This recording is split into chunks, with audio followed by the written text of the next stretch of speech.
What is up, fam? Welcome back to another episode, and today I am here to talk about the NOW Brigade bindings. This is the top 5 pros and cons. These are the top 5 things that I like and don't like about these bindings. Today's marks 82 days, and I have spent 82 days on these bindings. I got them at the beginning of the season, and today is the end of the season for me. This is going to be my review. Let's get into it. So first, I'm going to start off with the pros, and then I'll move into the cons. I'm riding these bindings with my Vans OG High Standards on a Jones Tweaker 154.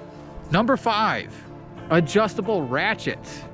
If you snap a spring in your ratchets, you could take these apart and replace your spring in them.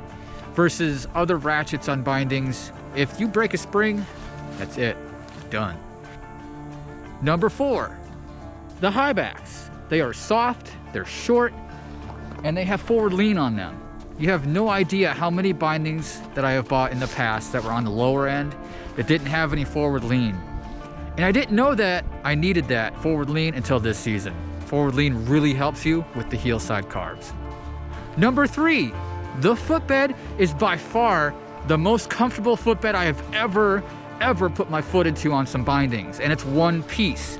Attaches and detaches from the back and is attached in the front. It's all one single piece. You don't see the hardware screws or anything like that, and it's nice and soft.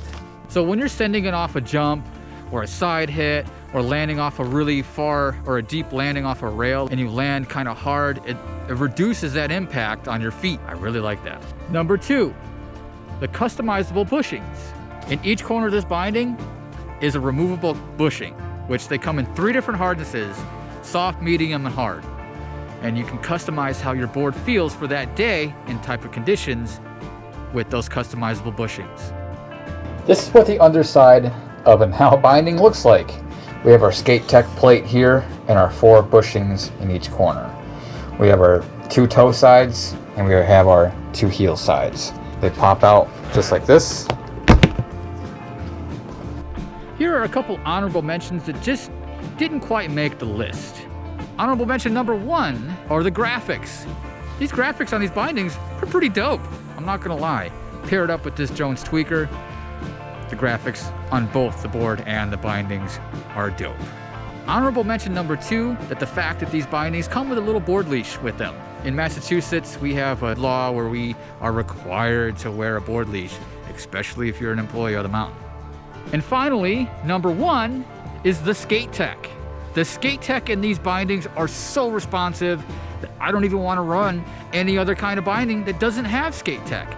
If you have a NOW binding or a Jones binding, you will have that GORE-TEX in your bindings. When I dive into a turn on my heel side combined with forward lean, it really gives me that bite that I need even on warm days, cold days, it doesn't really matter the day. The first time I ever used the GORE-TEX, I really couldn't feel it. Then I went back to regular bindings and then I was like, no, I cannot ride these bindings. I need that response back. It's completely different. The response that I have on my heel side and my toe side is far superior to regular style bindings. Those are my top 5 pros. Now let's get into the top 5 cons, because there are some cons, but in my opinion, the pros outweigh the cons in these bindings. So con number 5 is when I'm tuning the snowboard and I put the board back together, the footbed doesn't always like to get snapped back into place. I really have to work hard to get that footbed back into its place. Con number 4, being 82 days on these in one season, I broke a couple of the bushings. We'll take these back into my basement. I'll show you what I'm talking about. Welcome to the basement. So here we are to talk about the bushings that I broke. So this is one of the bushings. That's what it looks like. This is what I broke. It's not supposed to do that. This is just from riding. The other side's perfectly intact. But this green part is a hard plastic and it's encased by a rubber shell. Con number 3, one of the ratchets, the spring broke in it. The pro being to that is that you can take these ratchets apart and you can fix them. You can put a new spring in them because they're not riveted in. You can take this spring apart, you can take it out, put it back in. It is a con, but it is fixable. And again, we'll go back to the basement for a little bit more on the broken ratchet. About halfway through the season, we got a really, really cold day. And on that cold day, I broke one of the ratchets. You can tell it just kind of stays open. It doesn't flop back.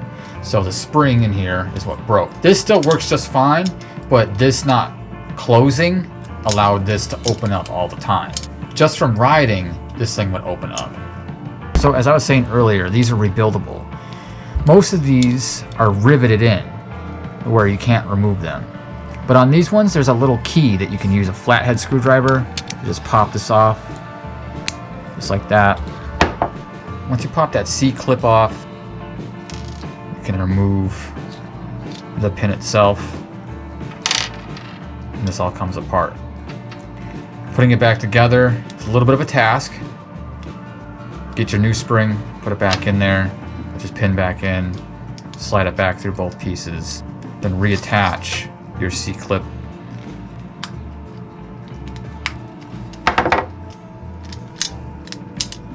Just like that. Con number 2, in really, really cold days, minus below 0, these ratchets, they like to come unratcheted.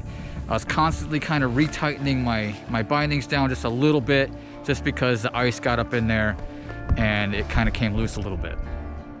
As far as honorable mentions with cons, I kind of don't have any. In my opinion, the pros outweigh the cons to these bindings.